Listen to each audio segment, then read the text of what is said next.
Okay, now let's check out what the working of the system bus looks like. As mentioned before, that the system bus is the collective term given to our address bus, data bus, and the control bus. And also mention that these buses are basically parallel channels that are used for connecting our CPU with all other parts of the computer. Okay, so first of all, let's look at the address bus. The address bus, as the name suggests, carries addresses throughout the computer system. Between the CPU and the memory, the address bus is unidirectional. So as you can see here, this is address bus, this is the CPU right here, and is connected to all memory and IO devices.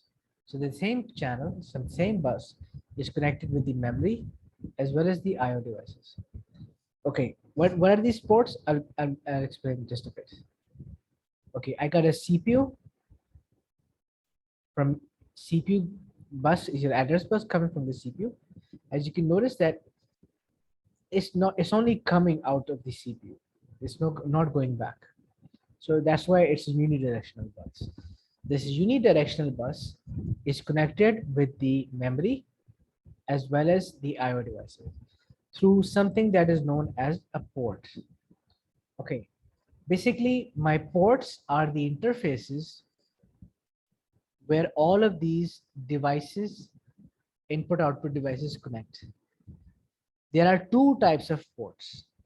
There is an internal port and an external port. The internal ports are used for connecting the integral parts of the computer, such as your hard disk and other internal parts of the computer. Whereas the external ports are used for connecting the peripheral devices, such as your mouse and keyboards that are connected through your USB ports, or any display drivers connected to the VGA ports, so on and so forth. So these are two ports. So again, using these ports, my CPU has communication with the memory, and through the ports is connected with all of the IO devices, including the hard disk. And this is an address bus, and it is used for transporting addresses between the CPU and the memory and IO devices. Okay, I have to further specify that the address bus is connected with the CPU. Yes, we agree this, but what part of the CPU? The address bus is actually directly connected with the memory address register. So if I look at the both ends of this address bus, at one end I will find the memory address register, and the other end I will find the IO and memory devices. So that's the address bus. Okay, the width of a bus is very important. The wider the bus, okay, by the way, this is important point here. Because the bus is unidirectional, it prevents the address from being carried back to the CPU. So the CPU can only send out addresses, it cannot carry them back. So if an address is brought back to the CPU, that will have very unstable effects. So it only has to be sent out. Now the width of this bus, the address bus, is very important. The wider the bus, the more memory locations can be accessed directly at any given time.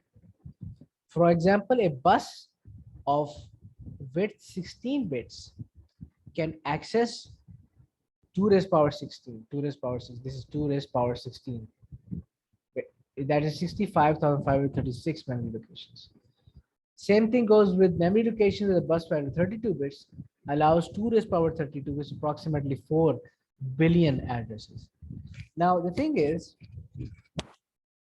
if I have an address bus of say 32 bits, I can send out an address to, okay, by the way, let's go back to why this is actually needed. As the concept of von Neumann architecture was discussed in the previous video, that I need to know where an instruction is. So Von Neumann proposed this backing storage, this immediate access store, to allow for the instructions to be fetched automatically in sequence. But regardless of which, the instructions are stored in this immediate access store somewhere. Where are they stored? We will need the address for those.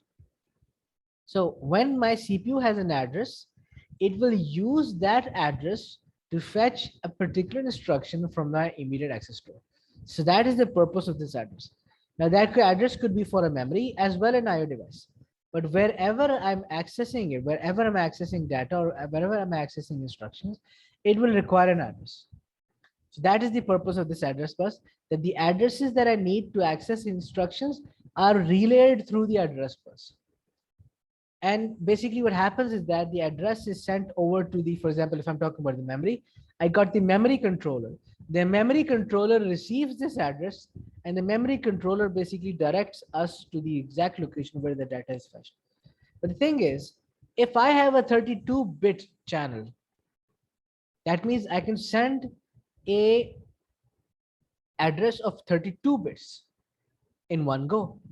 So if I have a memory of 4 gigabytes, 4 gigabyte memory has approximate all addresses, or sorry, 4 gigabytes memory has address slots. In each address slot, it requires a total of 32 bits to refer.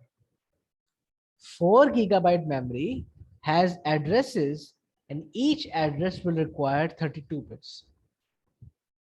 So if I have, say, for example, a 16-bit bus, that means I'm possibly accessing a memory in one go that is of, say, 65 KB.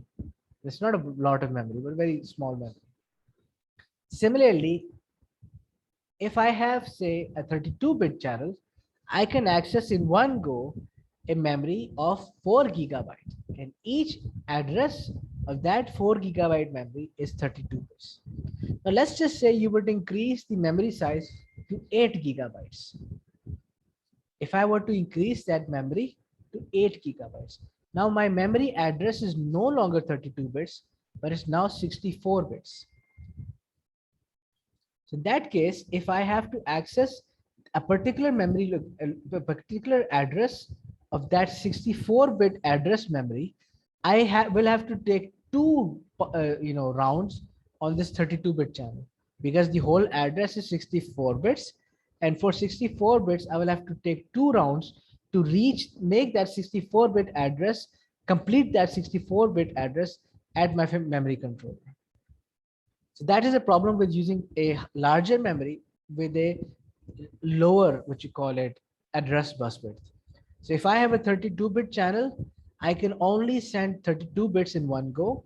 And if I have a 64-bit address memory, 64-bit address memory, that means to complete just a single address, my 32-bit channel will have to be traveled twice to make that 64-bit address complete at the location.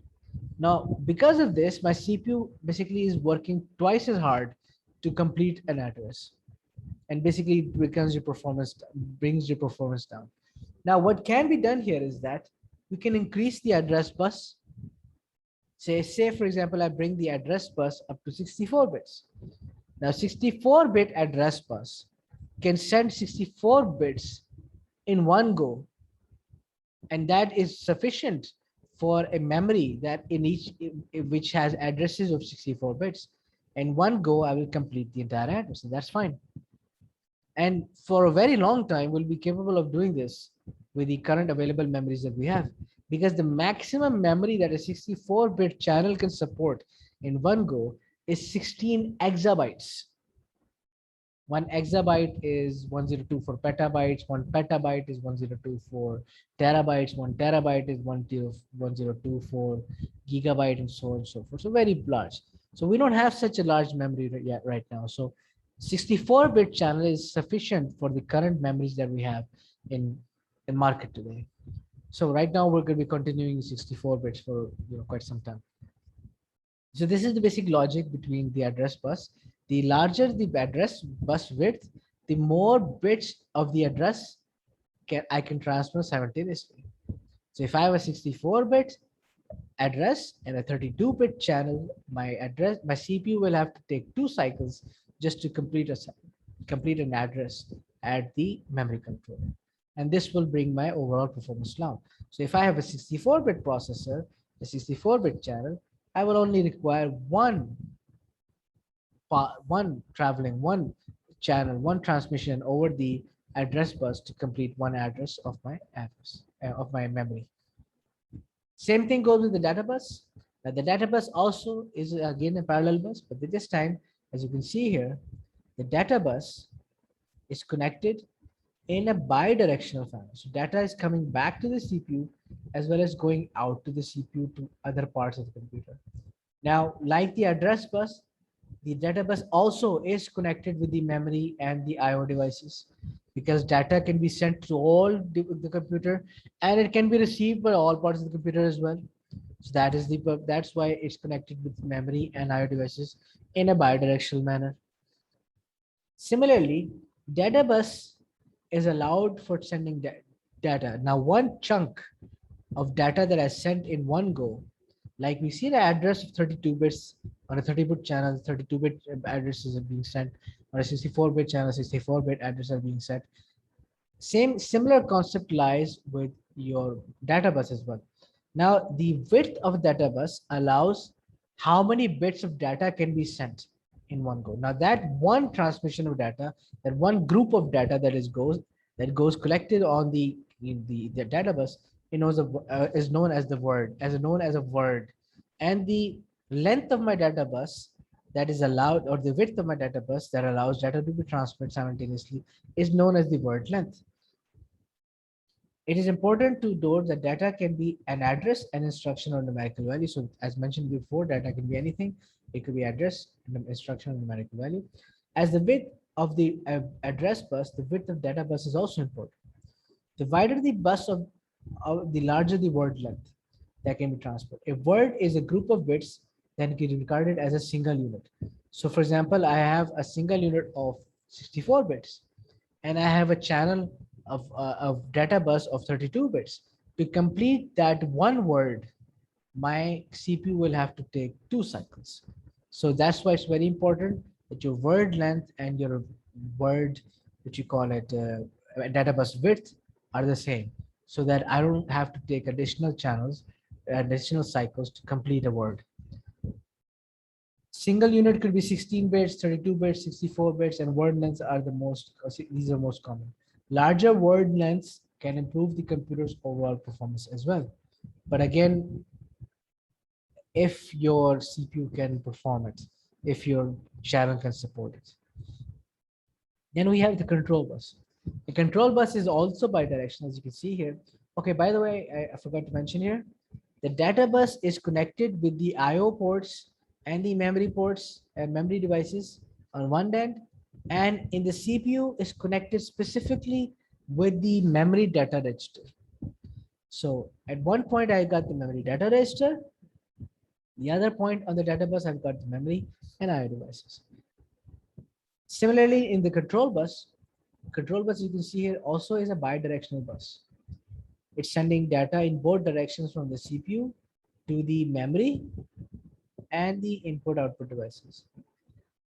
As mentioned before, the control bus is sending out control signals to all parts of the computer. Now, if it's sending control signals, obviously on one end, it's connected to something that sends control signals. And what we've learned so far is that the control unit is responsible for sending control signals. In which case, we can say that the control bus is connected with the control unit on one end and the memory and IO devices on the other end. So that is the basic working of a control bus. The control bus is also bidirectional. It carries signals from the control unit to all other parts of the computer computers. So at one end with the control unit and the other parts memory and IO devices. It is usually 8 bits wide. There is no real need for it to be any wider since it only carries control signals. It's not sending any addresses, it's not sending any data bus, so mostly it's probably 8-bit channel.